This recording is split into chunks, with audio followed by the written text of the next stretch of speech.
G'day, Andrew from Cellcology.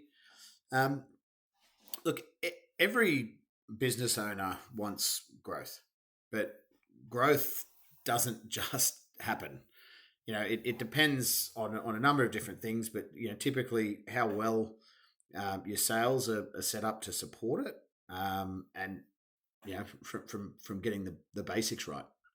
So I often get asked, how do I know where, if we're doing sales well, how do I know where to improve? So here are five simple questions you can ask and answer yourself about sales to help you find out.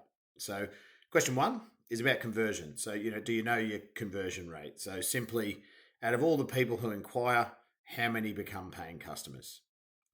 If the answer is yes, that's great. You know where you're winning and where jobs slip away. That view means you can spot quick wins and where to tighten follow up. If the answer is no, then you're guessing. Without this number, you don't know if effort is paying off or if half your opportunities are slipping away. Question two is about consistency. So do you have a consistent rhythm for sales? If yes, then good. That rhythm makes results predictable and less stressful.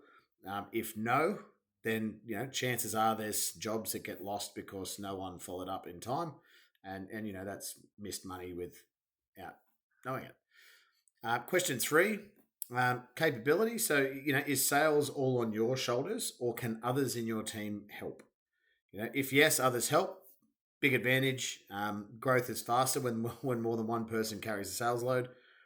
If it's no, and it's just you, then growth is capped at your bandwidth. The moment you're flat out, sales slow down. Question four is clarity. So do you know exactly who your best fit customer is?